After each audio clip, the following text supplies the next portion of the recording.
Hi, my name is Rangga Siddhartha and you're watching my channel, Kang Guru Rangga. Long live less, learn effectively smarter. Before we start, allow me to say thank you for subscribing and also for visiting my channel and watch my videos. In the previous video, I have already showed you how to use conditional sentence type 2, or known as second conditional. However, some of my friends and also students commented in the previous video.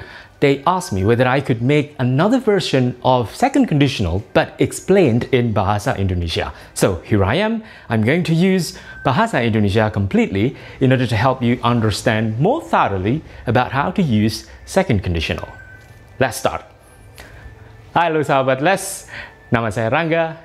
Selamat datang di channel saya, Kang Guru Rangga. Pada kesempatan kali ini, saya akan menjelaskan sekali lagi cara menggunakan second conditional atau conditional sentence type 2. I'm going to make it simple. So, apa yang perlu kalian ketahui tentang second conditional? Well, second conditional intinya hanya tentang kalimat pengandaian. So, jika kalian kurang mengerti apa itu kalimat pengandaian, let me make it simple. Kalimat pengandaian berisi kehaluan. So, we are expressing our imagination. So it's only imagining situations. Kehaluan, for example, saya sebagai Rangga berharap, I wish that I were Vin Diesel. It's not going to happen, right? Or maybe C1.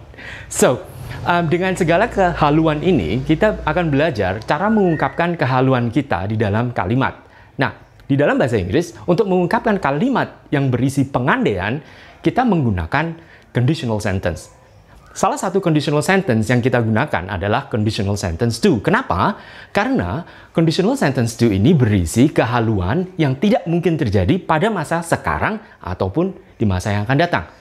So, kita lihat pada fungsinya dulu. Sebetulnya, apa sih fungsi dari conditional sentence type 2? To express actions or situations, untuk mengungkapkan action, perbuatan maupun situation, situasi in the present or future, baik di masa sekarang maupun di masa yang akan datang, which are not likely to happen, yang tidak akan mungkin bisa terjadi. Nah, action ataupun situations ini bisa berupa imaginary, hypothetical, or impossible situations. Ya. Nah, mari kita bahas lebih lanjut tentang bagaimana cara penggunaannya di dalam kalimat. Maka, perlu kita pelajari pattern atau structure dari kalimat tersebut. Conditional sentence mempunyai dua bentuk pattern atau pola. Pola yang pertama diawali dengan main clause. Kemudian, diikuti oleh if clause. Di dalam conditional sentence selalu terdapat kata if. Akan kita bahas nanti lebih lanjut bagaimana cara menemukan if di dalam kalimat fakta. Now, subject, would, and verb 1 selalu mengawali kalimat conditional sentence pada pola yang pertama. Kemudian diikuti oleh if, subject, past verb, yaitu bentuk kata kerja yang kedua. Nah, ada yang kalian perlu pahami juga tentang conditional sentence. Pada conditional sentence, verb yang ada di sini adalah verb 1. Pada main clause, verb yang dipakai hanya verb 1. Nah, jika kalian lihat lagi, pada pola yang kedua hanya membalik posisi dari if clause. Sehingga, main clause kita taruh di belakang, mengikuti if clause yang ada di depan. Nah, ada beberapa catatan yang perlu kalian pahami tentang conditional sentence. Conditional sentence menggunakan juga to be verb. Be verb adalah, for example, seperti pada present simple, am, is, are, kemudian pada past tense, was, were.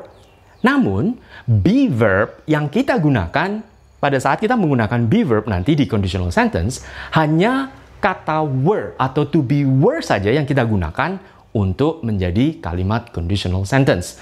Nah, apa yang perlu kita pelajari lagi dari conditional sentence? Tentunya, bagaimana menempatkan pola ini pada kalimat. So, kita akan lihat dulu bagaimana fakta atau kalimat yang sebenarnya, yang sesungguhnya terjadi. Kita lihat, Indonesia is a tropical country. Kita tahu tuh, ya. So, we don't experience snow in Indonesia, right? Nah, yang harus kalian ketahui untuk merubah kalimat ini, khususnya buat kalian yang sekarang ini duduk di bangku SMA maupun SMP, tentunya kalian sering kali menghadapi soal-soal seperti ini, di mana kalian diberikan soal cara mengubah dari fakta menjadi conditional sentence type 2. Nah, yang kalian harus lakukan dulu adalah, coba kalian lihat pada bagian kalimat sebelum kata so. Indonesia is a tropical country diletakkan sebelum kata so. Nah, bagian kalimat ini yang nantinya akan kita rubah menjadi if clause. So, kita lihat patternnya dulu.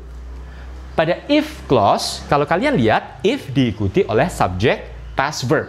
Maka, kita harus merubah Indonesia is a tropical country menjadi if Indonesia. Nah, to be yang kita pakai harus kita rubah menjadi were.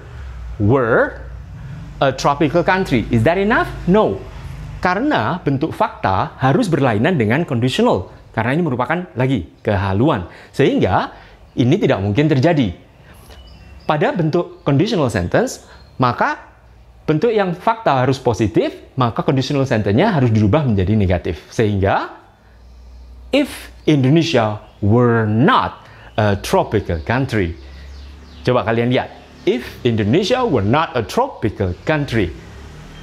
Nah, berikan tanda koma karena pada pola yang kedua, apabila kita menemui if kita taruh di depan, maka kita harus pisah dengan koma antara if clause dan main clause. Sehingga kita buat kalimat selanjutnya, we don't experience snow in Indonesia. Ini pun harus kita rubah bentuknya.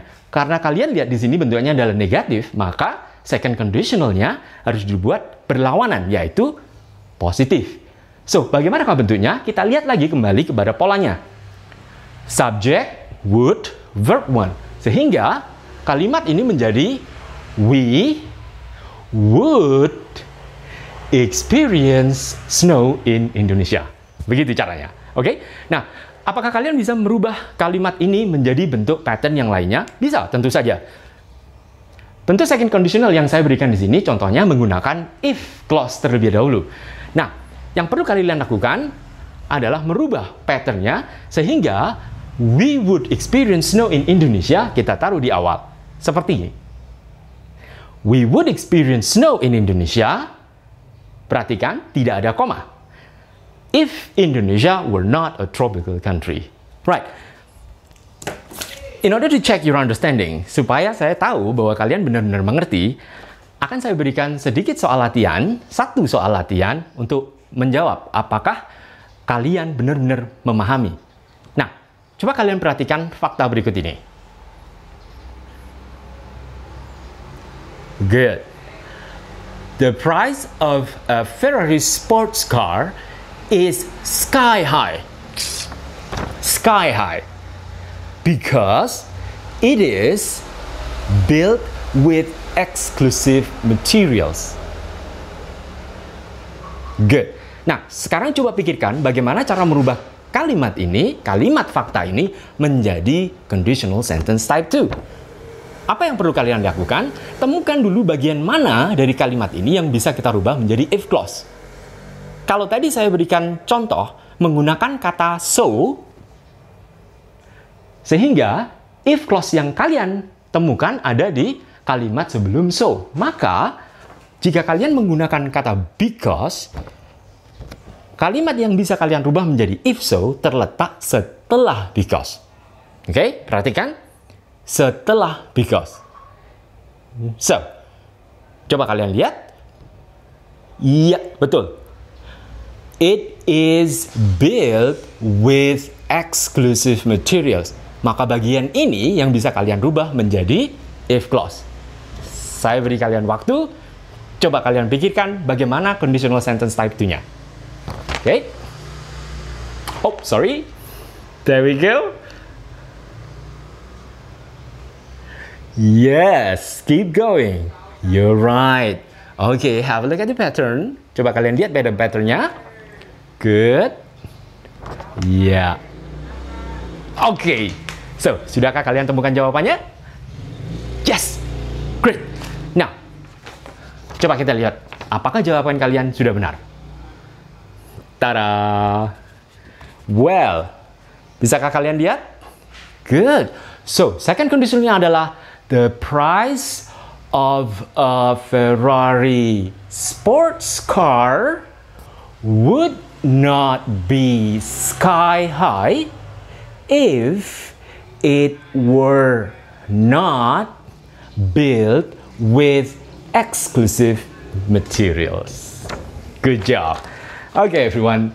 Begitulah cara penjelasan saya bagaimana cara menggunakan conditional sentence type 2 dalam bahasa Indonesia. Semoga kalian bisa terbantu dan lebih mengerti untuk memahami cara menggunakan conditional sentence type 2 di dalam kalimat. I will see you again in my next video.